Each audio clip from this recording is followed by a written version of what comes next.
मित्रों, पुराण कथा के मंच पर आपका स्वागत है। आज हम आपको प्राचीन काल की एक कथा शिव पार्वती की अद्भुत प्रेम कहानी कहने जा रहे हैं। शिव और पार्वती के मिलन की यह कथा मुख्य रूप से शिव पुराण और स्कंद पुराण में वर्णित है। शिव पुराण भगवान शिव के महात्म्य, उनकी लीलाओं और उनके विवाह से संबंधित विस्तृत विवरण प्रदान करता है। पार्वती की तपस्या, शिव की परीक्षा, कामदेव का भस्म होना और अंततः शिव पार्वती विवाह की कथा इस पुराण में विस्तार से मिलती है। इसके अलावा यह कथा कलिका पुराण और मत्स्य पुराण में भी कुछ रूपों में पाई जाती है। इससे पहले कि हम आज इस अद्वितीय कथा का आरंभ करें, हम आपसे आग्रह करते हैं कि कृपया आपके अपने पुराण कथा चैनल को सब्सक्राइब करें। आपके इस छोटे से समर्थन से ही हमें प्रेरणा मिलती है कि हम आपके लिए और भी रोचक, विस्तृत और ज्ञानवर्धक कथाओं को प्रस्तुत कर सके। तो अब बिना किसी देरी के आइए इस दिव्य कथा की यात्रा शुरू करते हैं। सत्य की खोज में लीन महादेव हिमालय की बर्फीली गुफाओं में तपस्या कर रहे थे। संसार की कोई भी हलचल उन्हें विचलित नहीं कर सकती थी। लेकिन ब्रह्मा जी ने प्रेम के देवता कामदेव को एक कठिन कार्य सौंपा। ब्रह्मा जी अपने हाथों में उन पुष्पों को सहला रहे थे जो प्रेम के बाणों में गूंथे थे: कमल, अशोक, आम्र और मल्लिका। वे उस धनुष को निहार रहे थे जो गन्ने से बना था और जिसकी प्रत्यंचा मधुमक्खियों से बनी थी। मुस्कुराते हुए उन्होंने पूछा, कामदेव, तुम इन फूलों को इतना आकर्षक और ताजा कैसे रखते हो? प्रेम के देवता कामदेव ने विनम्रता से हाथ जोड़कर उत्तर दिया, यह मैं नहीं, परमपिता, यह आपकी ही शक्ति है। जिस ऊर्जा से आपने मुझे उत्पन्न किया, वही मेरे बाणों को जीवन देती है। ब्रह्मा जी ने गंभीर स्वर में कहा, क्या तुम जानते हो कि तुम मेरे शरीर के किस भाग से उत्पन्न हुए हो? कामदेव ने उत्तर दिया, आपके हृदय से। ब्रह्मा जी ने सिर हिलाया, सही कहा, इसलिए तुम्हारी प्रधान भावना प्रेम है। तुम मेरे हृदय से जन्मे हो ताकि तुम अन्य लोगों के हृदयों में प्रेम का संचार कर सको। कामदेव ने गर्व से कहा, मुझे सबसे अधिक आनंद तभी मिलता है जब मेरे बाण किसी को प्रेम के प्रथम स्पंदन से भर देते हैं। जब प्रेम उनके मन में फूलों की तरह खिलने लगता है और वे एक होकर संसार में नए जीवन का निर्माण करते हैं। जब ऐसा होता है तब मैं स्वयं आप बन जाता हूं परमपिता, मैं ब्रह्मा बन जाता हूं। ब्रह्मा जी मुस्कुराए, लेकिन इस बार उनका स्वर गंभीर था। तुम्हें यह कार्य एक बार फिर करना होगा। कामदेव ने विनम्रता से सिर झुकाया, यह मेरा सौभाग्य होगा।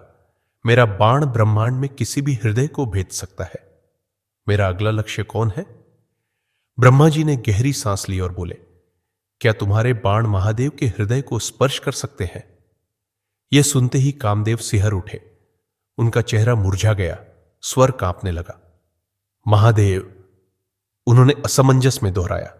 उनकी स्मृति में सती के बलिदान की कथा तैर गई।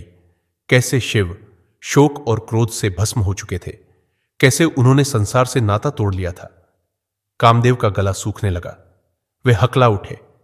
शिव अभी भी सती के वियोग में डूबे हुए हैं।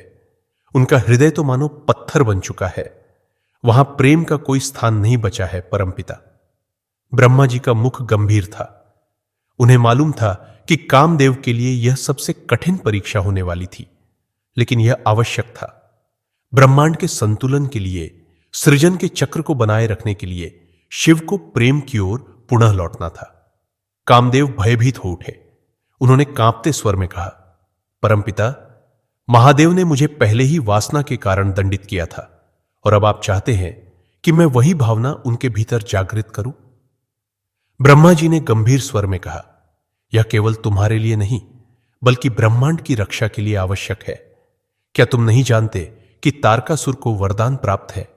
उसे केवल शिव के पुत्र द्वारा ही हराया जा सकता है, लेकिन शिव ने संसार से नाता तोड़ लिया है। उन्हें वापस प्रेम की ओर लाने का कार्य केवल तुम ही कर सकते हो।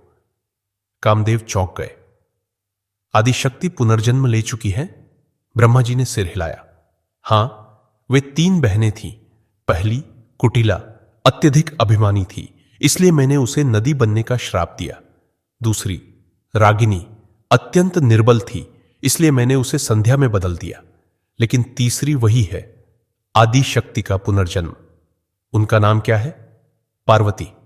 ब्रह्मा जी ने दूर की ओर इशारा किया, जहां हिमालय की बर्फीली चोटियों पर एक युवती गहरे ध्यान में मग्न थी। वह महादेव की आराधना कर रही है। केवल तुम, कामदेव, ही उन्हें उनके ध्यान से बाहर ला सकते हो। शिव के भीतर फिर से प्रेम की ज्वाला प्रज्वलित करो। उन्हें एक बार फिर प्रेम में डालो। पार्वती हिमालय के राजा हिमावंत और रानी मैना की पुत्री थी। जब उन्होंने महादेव को पाने का संकल्प लिया तो उनके माता पिता चिंतित हो उठे। उनकी मां मैना ने उन्हें रोकने का प्रयास किया। बेटी, मत जाओ, यह मार्ग अत्यंत कठिन है। तुम्हारे लिए कोई और योग्य वर खोजा जा सकता है। लेकिन पार्वती ने दृढ़ स्वर में उत्तर दिया, मां, क्या आप भूल गई कि जब महर्षि नारद ने मेरा जन्म पत्र देखा था तब उन्होंने क्या कहा था? मैं शिव की अर्धांगिनी बनने के लिए ही जन्मी हूं। मैं केवल उनके लिए बनी हूं। मैंने हमेशा कैलाश का स्वप्न देखा है, स्वयं को महादेव के साथ देखा है। वही मेरे भाग्य है और मुझे अपने मार्ग पर बढ़ना ही होगा। मुझे रोको मत मां।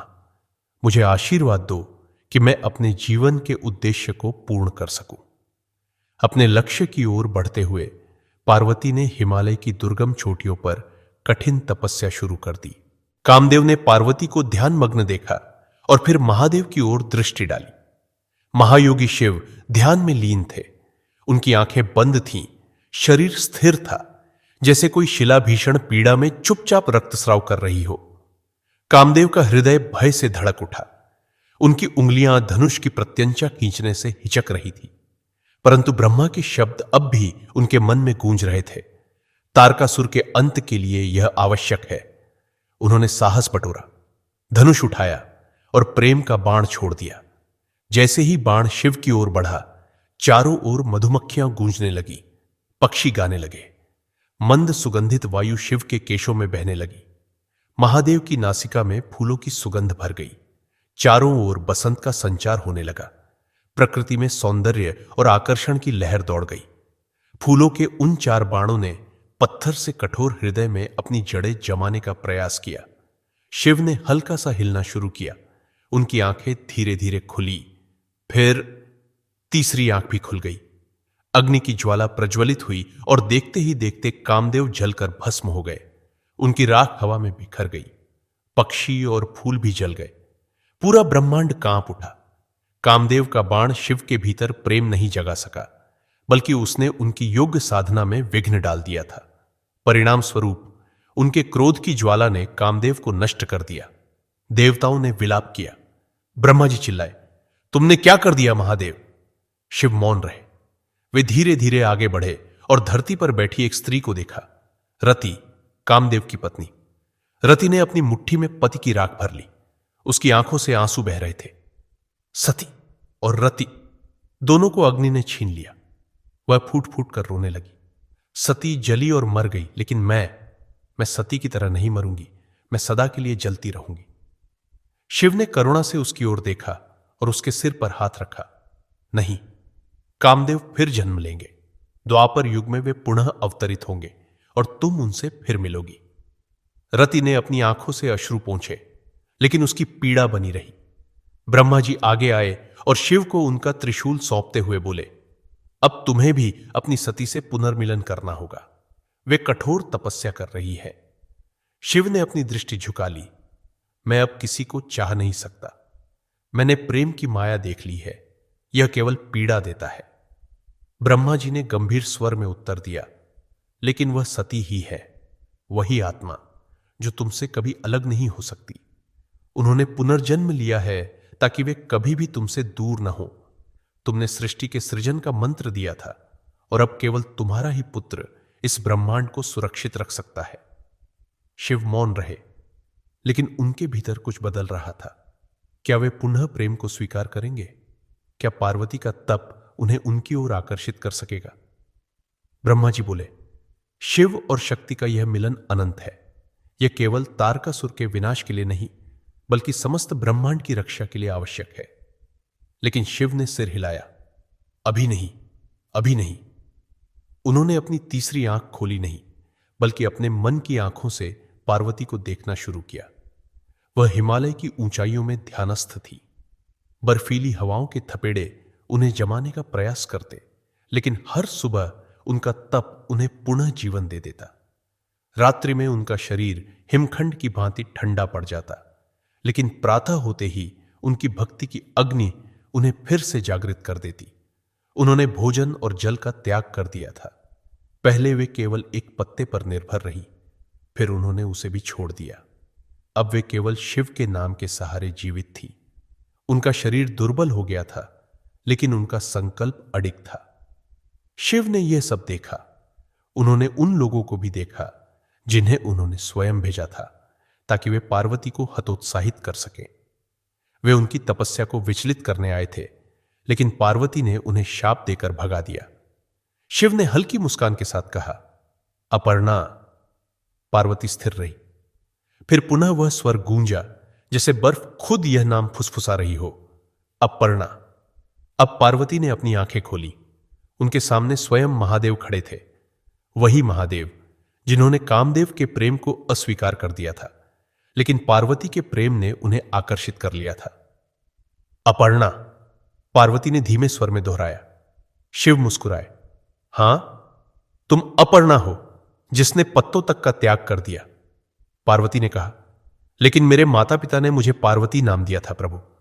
शिव ने स्नेहपूर्वक उत्तर दिया, तुम पार्वती हो, तुम सती हो, तुम अपर्णा हो, तुम उमा हो। उन्होंने पार्वती को अपने आलिंगन में भर लिया।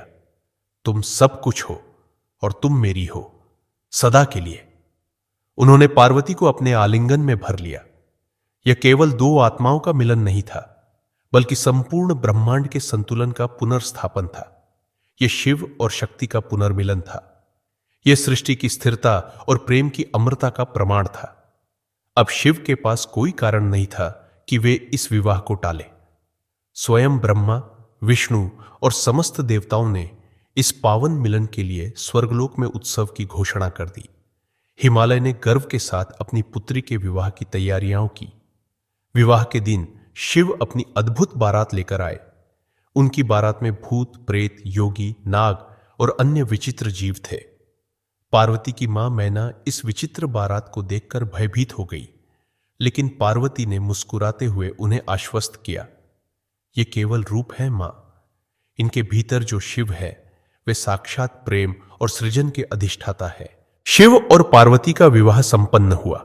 यह केवल एक पति पत्नी का मिलन नहीं था, बल्कि शक्ति और शिव के अनंत प्रेम की पुनर्स्थापना थी।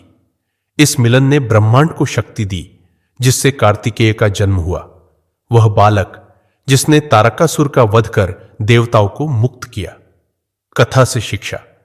यह कथा केवल प्रेम की नहीं, बल्कि समर्पण, तपस्या और आत्मज्ञान की भी है।